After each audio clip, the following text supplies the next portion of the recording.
I've never sold a business myself, Brian.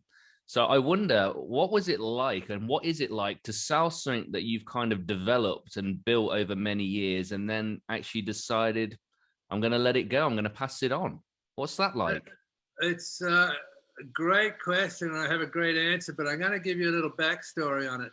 Yeah. When after I sold the business, I wrote this book called The Birth of a Brand, Mm-hmm. right?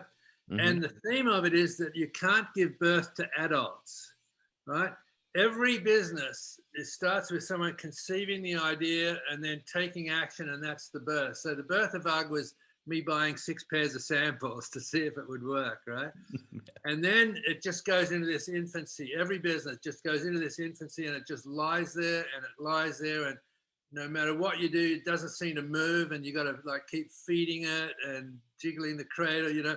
And but you can't make it get up and go to college. It has to be an infant. But eventually it'll start toddling, and that's when you're making your first sales, and the true believers are talking about you, and the magazines are writing articles about you. That's the toddling phase, and that quickly goes into the youth, which is consistent orders, production's great, accounting and shipping's, everything's clicking. And you can run a $20-30 million business in that youth phase. But if it hits the teenage phase, you remember when you wanted to be in every party in town when you're a teenager? It's the same in business. You want to be in every major trade show and every mass retailer, and it's a recipe for suicide if you go down that path. But eventually it becomes mature. And so the reason I told you that backstory was your question was what? My question was like, what's it like to sell something that you've That's developed right. over years? Yeah. That's right. So with that philosophy, I was building like my baby through all of those phases.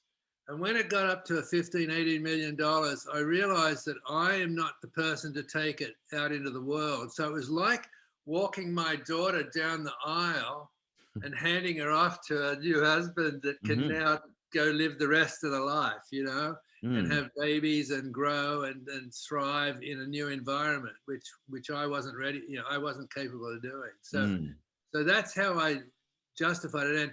And I mean, even today, I look at, every time someone walks by wearing sheepskin boots, I look around to make sure that it's got an UGG logo on it, So I'm still super proud but I'm like the father of the baby, of the daughter, Yeah, that's a lovely analogy as well. And to tell you what, loads of people, including our CEO, Caroline, loves UGG. She's got a couple of pairs herself.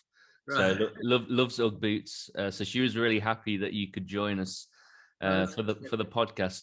Interesting, you say it's like giving your daughter away in marriage. And I know that you said that when they first acquired Uggs from yourself, that there was some like teething problems.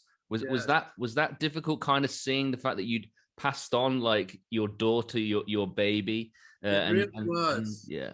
Yeah, it really was, because there were so many things set up, which is what you call the culture of a company. And culture emanates through to your customers, right?